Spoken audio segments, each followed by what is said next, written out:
Chromium में 2-3 तरीके का रूट्स हैं। पहला तो ये है जो लोग वहाँ काम करते हैं सीधे सीधे, वो उसका जब आप प्रोसेस करते हैं तो उसकी डस्ट है, वो डस्ट आपको सांस में जाती है। और ये रिसर्च से कंफर्म हो गया कि जो हमारी नाजल सेप्टम है, यदि हम क्रोमियम इंडस्ट्री में काम करते हैं तो उसमें छेद मिलते हैं, यानी चमड़ा के कारखाने जी। तो एक तो सीधा एक्सपोजर वो हो गया जो लोग वहाँ पर काम करते हैं। दूसरा ये है कि जैसे क्रोमियम सल्फेट है जिससे हम टैनिंग करते हैं, तो जब हमने उससे टैनिंग किया उसका जो अवशेष बचा उसे हमने कहीं ले जाकर डंप कर दिया, जो नज़दीक के जैसे रानाई जगह है कानपुर में, हम लोगों ने वहाँ पे बड़े इस तरह पे उसे बहुत बड़ा डंप है, करीब डंपिंग 95,000 टन का डंप बताया जा रहा है जी। कानपुर में। अब कुछ साइंटिस्ट ने उसका जो उसकी जो कॉलम बना कि इस कॉलम में क्या क्या चीज़ें हैं, तो कोई भी केमिकल जैसी उसकी परिस्थिति होगी, तापमान होगा, उसका दबाव होगा, उसके आधार पर फिर दूसरी स्टेट में बदल जाता है।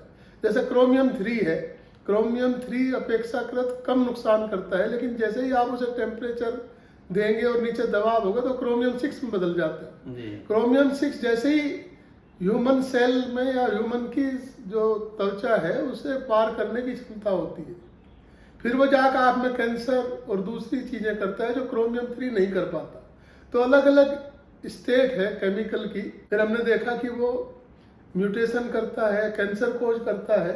और यहीं हमारे नज़दीक जितने भी शहर के नज़दीक बाहर के इंडस्ट्रियल एरिया है, सब में यही खराब स्थिति है कि ना तो उन्होंने कोई एनवायरनमेंट का ध्यान रखा, जिससे वहाँ रहने वाले लोगों के फूड चेन में जो आप कह रहे थे वो बड़ा पर्टिनेंट सवाल है कि वो हमारी सब्जियों के थ्रू, हमारे मछली के माध्यम से, हमारे जितने भी दूसरे कॉन्टैक्ट के साधन है उस सब के थ्रू हमें प्रभावित करता है।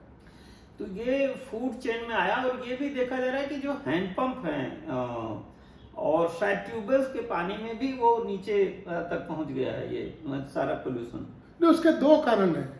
एक तो जो एनवायरनमेंट के नियम थोड़े से कड़े हुए, मतलब जो हमारे पोल्यूशन कंट्रोल बोर्ड है, तो कई जगह से ये सुनने में आया कि उन लोगों ने ग्राउंड में सीधे अपने एफ्लुएंट्स डालने शुरू कर दिए बोरिंग करके, तो वो तो सीधा कंटेमिनेशन हो ही गया।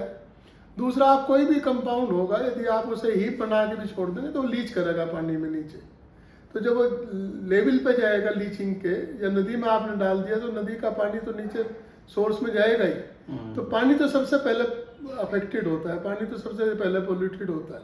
हम लोगों ने जैसे कृष्णी नदी है, हिंडन नदी है, उसके किनारे के गांव है, एक गांगनौली गांव है बड़ौद के पास, वहाँ पे लंपिंग के 20-25 केस हैं।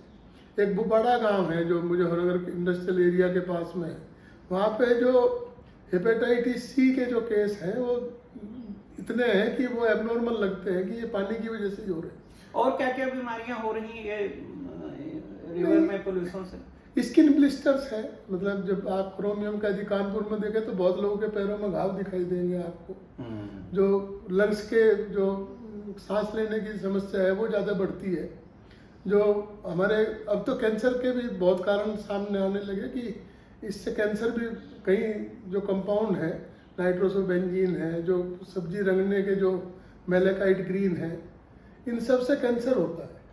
तो आजकल जो कैंसर के वो बढ़ रहे हैं वो सब इसी कारण से हैं कि हम लोगों ने अपना हवा, पृथ्वी, धरती जिसे कहते हैं, और पानी तीनों प्रदूषित कर लिए।